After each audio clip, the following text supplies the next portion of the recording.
Welcome to another AgGateway Global Network video. I'm Jim Wilson, President of AgGateway Global Network, and with me is Tim Shearouse with John Deere. Tim will discuss ADAPT's representation system. Tim, please tell us what you do for John Deere and AgGateway, and then move into your presentation. Thank you, Jim. So I'm Tim Shearouse. I'm a technical lead at John Deere. I've been working on our data processing SDKs. I've worked on EIC, and I've helped work on some of our data processing backends. For AgGateway, I've been working on the ADAPT project for the last couple of years. I'm currently the code governance lead. And today we're going to talk about the ADAPT representation system. I wanted to start with some reasons for having a representation system, talk a little bit about what the representation system is, what some of the types of representations are, and define some terminology. And then we'll get a little bit more technical, run into some of the code behind the representation system and some examples on how to use it. If there are any questions, by all means, feel free to stop me and ask for clarification, ask for definitions, and we'll make these slides available on the wiki as well. So before we define the representation system, I wanted to run through some of the rationale behind what we're doing here.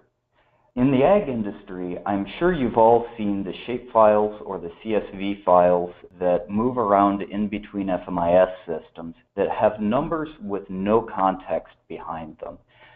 Everyone names the columns differently. Everyone uses different units of measure. In the end, you have a file that requires user intervention because there is no easily machine-readable way to tell what the data really means. Our desire was to package values along with their meaning so that we can allow systems to intelligently process those values. For instance, if there's a machine-readable way to say this data column or this data value is talking about harvest moisture and its unit of measure is percent or its unit of measure is parts per million, then we are able to bring data across systems. We're able to load data without having to stop and ask the user, what is this that you're trying to load? Our representation system is similar in some ways to the ISO DDI system. Some of you have probably seen the DDIs. If you go to dictionary.isobus.net, it includes a full list of those DDIs. It's the system ISO uses to do exactly this, to provide some context for each values. It will describe a class of value that we're describing. Again, harvest moisture or yield wet mass or application by volume, application by mass, etc. With a DDI, because ISO is an older system, it's a very rigid setup. Each DDI number describes not only a class of values, but a very specific unit of measure and often a scale and offset so that the actual value can be stored as an integer instead of using floating point numbers. Our representation system was designed to be a little bit more flexible. Instead of specifying a single unit of measure that your values must be converted to, a numeric representation is associated with a class of unit of measure. Going back to the harvest moisture example, it's associated with a unit class, which can be percentage, it can be parts per million. Examples have a far larger range of values that are acceptable. So your yield by mass could be pounds per acre, it could be kilograms per hectare, it could be kilograms per square meter. Our representation system is also designed so that it can be easily updated at runtime. Instead of having a static list of integer IDs like the DDIs, we have an XML file that is loaded at runtime And if there's a new XML file, all you would have to do is drop it in. You don't have to recompile. We've also provided a number of SDKs and helper methods to kind of help out the developers who are trying to integrate with this representation system along with the rest of ADAPT. So I want to get into the types of representations that we have in the system and define some terminology before we get too deep in the code.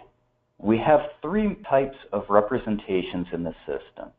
The examples I've given so far have been numeric representations, where the value that we're providing context for is a double. It's some kind of floating point value. And the value is associated with a unit of measure. Again, the representation itself is associated with a class of units. So you may not have to perform a unit conversion. We're just trying to describe the value. An enumerated representation also has some analogies in the DDI world. It's functionally similar to an enumeration in code.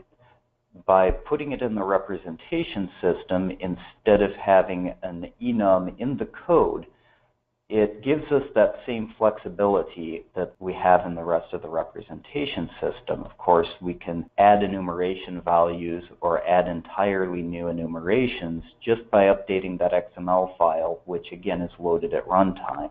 And this gives us a way to try to express controlled vocabularies in a managed fashion.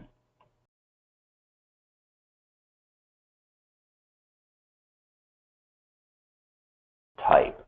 And the value describes the enumeration value. And an enumerated representation has a list of supported enumeration values. So there is an enumerated representation, I know, for section control to describe the state of an individual implement section. And in that case, there are the obvious enumeration values: section status on and section status off. I believe there are additional values to describe section status error and section status unknown, because some displays, some MICS systems out in the field are able to tell not only when the sections have been switched on or off, but when it requested a section switch on and it did not switch on successfully, or it does not know what a section state is. Similarly, for an enumerated representation, if we encounter a situation in the future where we have an enum that needs to have a new value, it's easy to add a new supported enumeration value to that representation. The string representation here is kind of the oddball in the room. It is very open-ended. The value is simply a string, and the goal here is just to allow you to attach meaning to a string value. Given the growing regulatory pressure in the ag industry, we're trying to provide more context for information. The string representation currently is primarily used in ADAPT to describe notes. If you have field notes that came in from a display or from a crop scouting operation, or someone in the field entered a note into some system, and attaching a representation to it lets us describe what those field notes were. Did they come from a scouting operation where someone is physically walking the field? Is it a note that someone entered in the cab during an operation as they were spraying the field or as part of seeding? What context surrounds that string? Now, the representation system is only useful if we're able to maintain it going forward.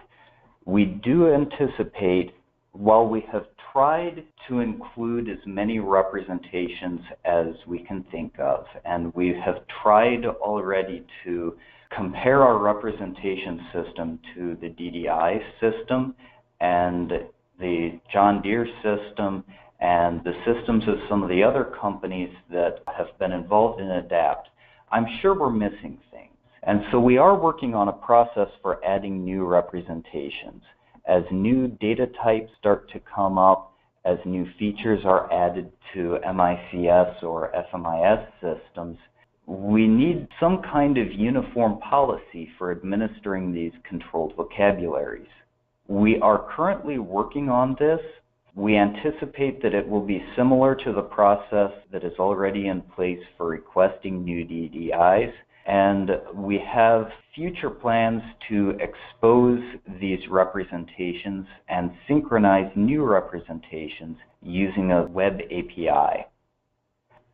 The goal is to create a system, probably an online system, similar to the dictionary.isobus.net site that is used for administering DDIs, where when you have a new representation, you would just have to answer a few questions to ensure that you've done due diligence.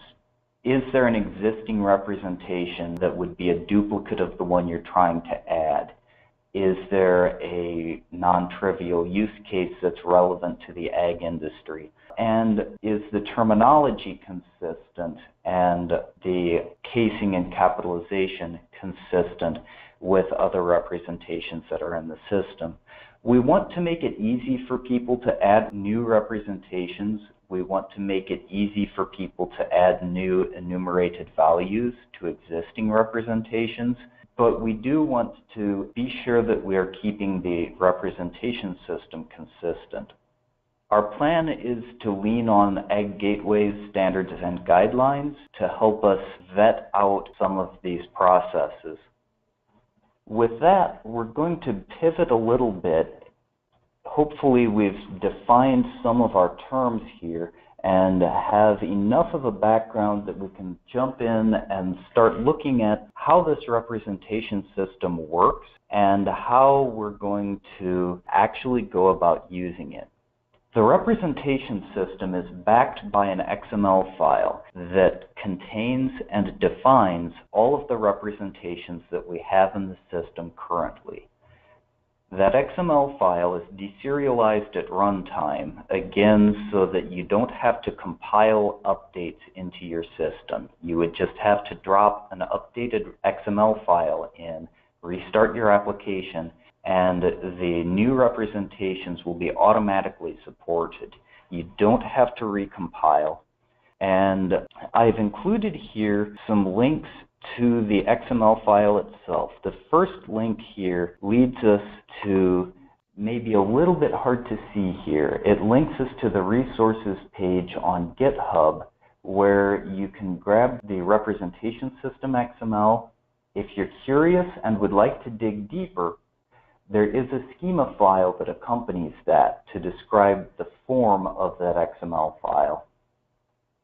And hey, Tim, yes, sir. Can you do like Control+ a couple times and blow that up? Sure. It There should we be a go. little Perfect. more Thank you. visible. Yep, good. You can see there's a schema file that accompanies the XML. There are also a few other resource files in here if you'd like to play around. There is a unit system, and we've referenced the unit of measures multiple times so far, and I'll continue to reference the unit of measures. But I'm not going to get into that in too much detail today. There will be a future webinar that shows the features of the unit system and how to use it. But if you'd like to dig into it, for now, I'd like to take a closer look. Before I do, the other link here is just a direct link into that XML file if you just want to dive in and start looking around under the hood. The contents of this XML file, and I can try to increase the font size here as well. I have a sample representation that I've mentioned here before. It's a numeric representation. Our domain ID tells us what that representation is. In this case, it's harvest moisture. The VR is for variable. That tells us that it is numeric. The domain tag is just a numeric ID. If you would like a more efficient way to index and compare these representations, you can use the numeric domain tag instead of the string domain ID. The 3 digits and 2 decimal places here describes a default range for that representation, and that ties directly into the unit of measure defaults. So for each of the unit of measure systems, metric, imperial, and English, we have a default unit of measure. In this case, it's always percent, and that tells us that are going to be in one of these units of measure. That's highly related to the number of digits and number of decimals. If your harvest moisture is expressed in percent, you're probably not going to have more than 3 digits up to 100%. And for display purposes, it seems to make sense to have 2 decimal places. These are guidelines, they're not rules. They exist to make UI level logic a little bit easier. The related DDI here, because the ISO DDIs are so heavily used in the industry, we've tried to provide some kind of tie-in to express the DDI number that would be equivalent to this representation. As DD99, if you were to look in the ISOBus system, is equivalent to harvest moisture. Its unit of measure is parts per million, and the resolution here gives you a multiplier, again, to try and, the resolution here is a conversion factor that is the difference between the default unit of measure in our representation system and the unit of measure that is used in ISO. There are translations here. If you are working in a system in another language, for example, if your default locale is German, then the name will automatically be updated to use that translation. The one other thing I want to point out here is the unit dimension reference. That UT% is a reference to the unit of measure system. UT means unit type, and this is telling us that if you choose not to use the unit of measure defaults, that's okay, but you would have to use some unit of measure that is equivalent and is in that UT% unit type. In this case, that's probably not the best example, because I think percent and parts per million are the only options. If we go to another representation, you can see the different units of measure. If we're in the English unit of measure system, the default crop weight per bale is pounds per bale. If you're in metric, kilograms per bale. And if we are translating from ISO, the equivalent DDI is 122, and the required unit of measure for ISO is milligrams. And I'm not going to spend too much time in this XML file, but if I hop near the end, you can see the enumerated representations. Here's an enumeration called person role. The DT is for defined type, and that tells you that it is a defined or enumerated type. It is an enumeration with a fixed set of values as opposed to the numeric representations. And here is a set of those supported person role values. Authorizer, crop advisor, customer, custom service provider, data services provider, end user, etc. Each of those enumerated members or enumeration members has its own domain tag, which again is just a numeric ID that you can use for comparisons. And it has a ref ID, which can be used to express this as an enumeration if you want to store this in a compact manner in a database, or if you're trying to serialize it. So getting back to the PowerPoint for a second, beyond the XML file, we also have the representation manager, which is an SDK built around the content of that XML file. It's intended to help developers who are implementing ADAPT manage these representations.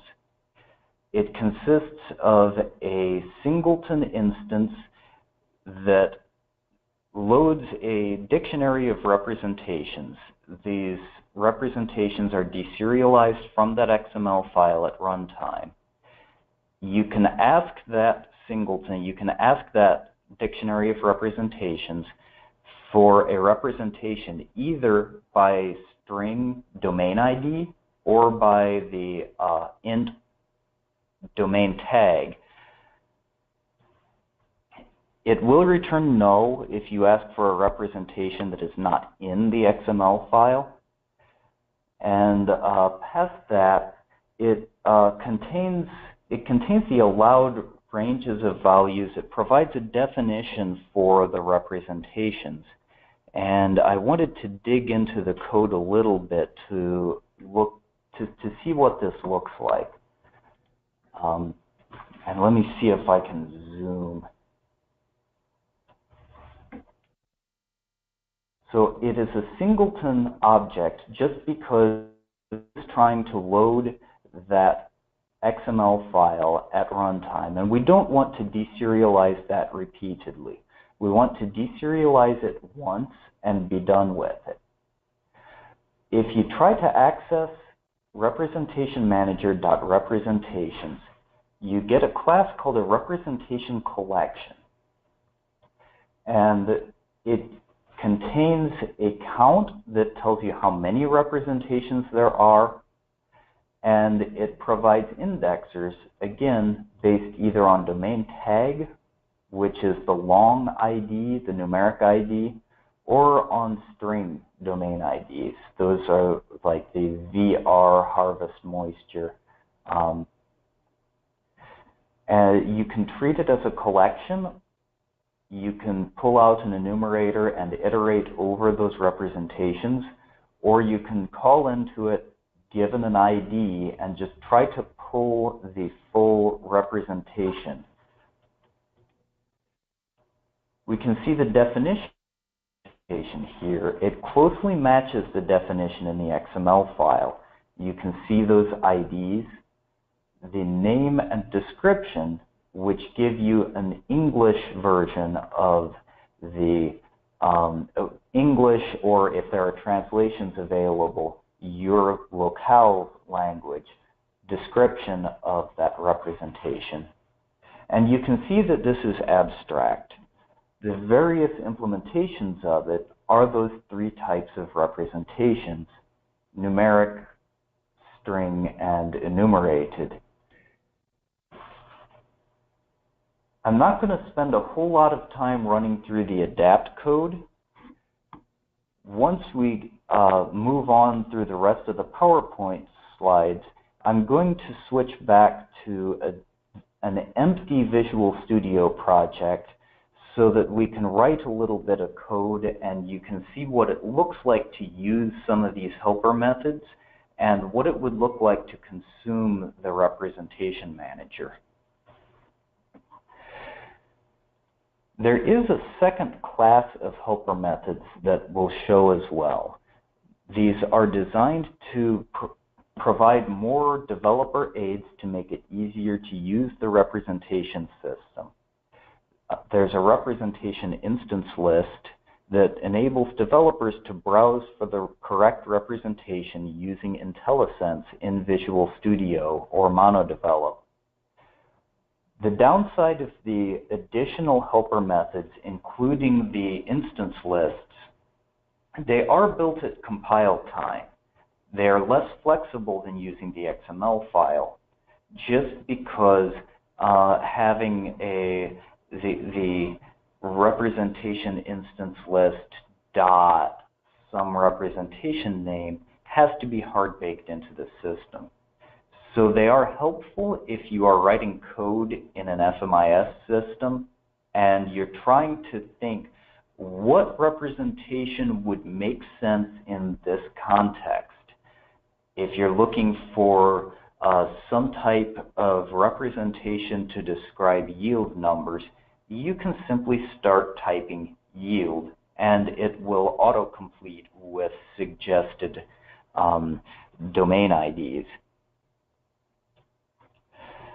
So to show you a little bit of that, I've created an empty solution in Visual Studio, and I have the NuGet package manager up here. If you've been around for some of our other webinars or workshops, you've probably seen this before. I'm searching NuGet for ADAPT, and I want that AgGateway ADAPT framework package. So we're going to install that. It will prompt you to accept the license agreement, which is the Eclipse public license. I'm going to accept that, and it will install all of the dependencies automatically into my project. Something we've glossed over in previous presentations, along with the references to the AgGateway ADAPT assemblies, that package contains a couple of resources. The representation system XML that we showed you from GitHub, and the unit system XML that we'll speak more about in a future webinar come along.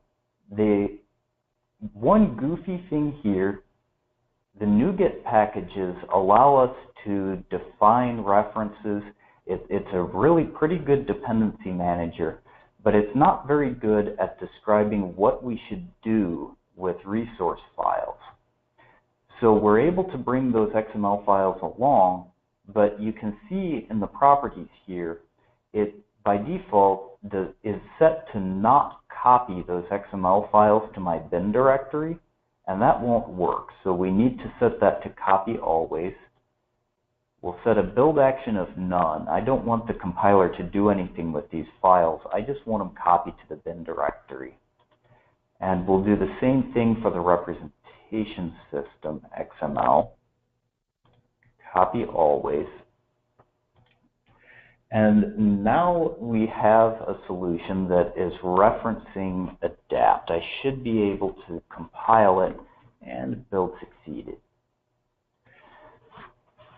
So I'm going to call into the representation system. If I bring up the representation manager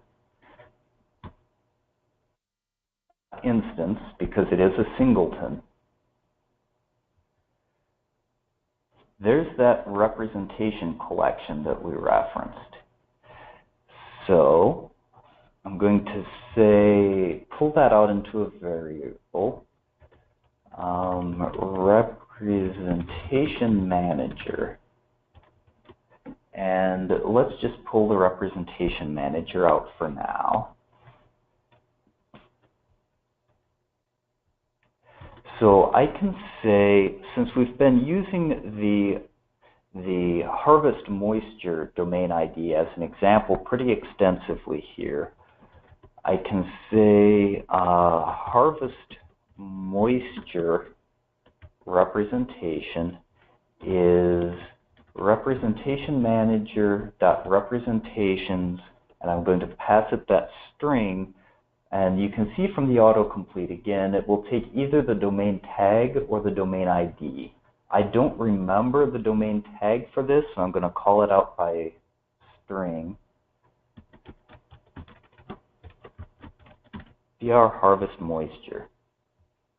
And now we can see what's in that object. So if I pull in harvest moisture rep dot, there's that related DDI. If you're used to working in ISO, you can pull out the equivalent DDI number for this representation. The description is that string that gives us a plain language description of what this is. Again, we have the domain ID and domain tag. You'll notice we're missing the unit of measure on this. That's because this is the base representation class. And so to continue using this as a numeric representation, I'm going to have to cast it. So let's call it the numeric moisture rep is harvest moisture as a numeric representation. Now we can pull out the default units of measure. So we still have the domain ID, domain tag, but now we have get default unit of measure, that's a helper class, and I can pass it whatever unit system I'm using. Unit system dot, and I'm going to pass it metric. So if I wanted to convert values to whatever the default unit of measure is for that representation, I could pull this default unit of measure out into a variable, perform the unit conversion, and we're good to go. We can also go looking for the minimum and maximum range, and if you want, we can pull out that unit dimension that we saw that gives the unit type, or we can pull out unit of measure defaults for each of the unit of measure systems. This extension method down here is very relevant.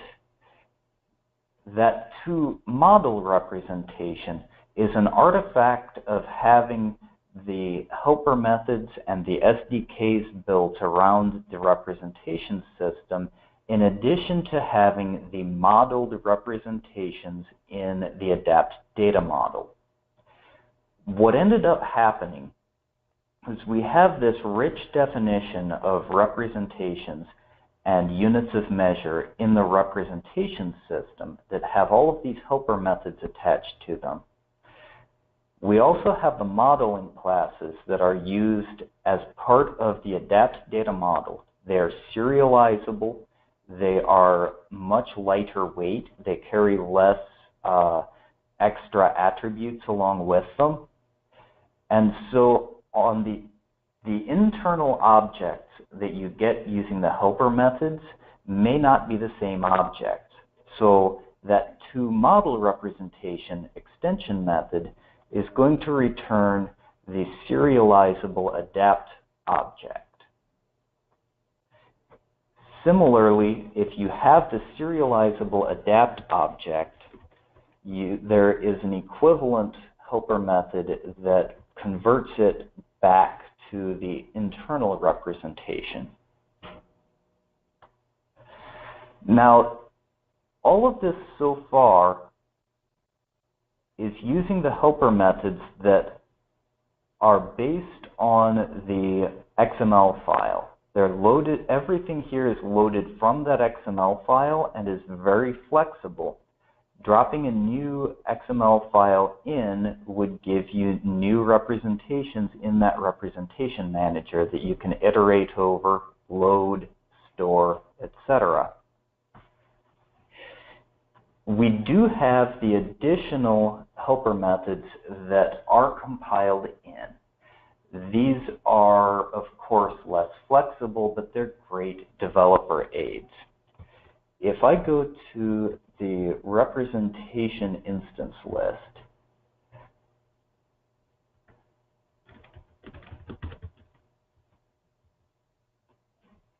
it has all of the representations in the representation system as of the last time we compiled and built out the ADAPT project. These are auto-generated. We don't type all of these in.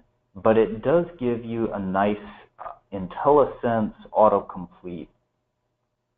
So again, if I'm looking for something related to yield, I can type yield, and I have applied yield latency, average yield mass per area, average yield wet mass per area. I have total yield in bales, mass, volume. I have yield mass cane if we're working with a sugar harvester. I have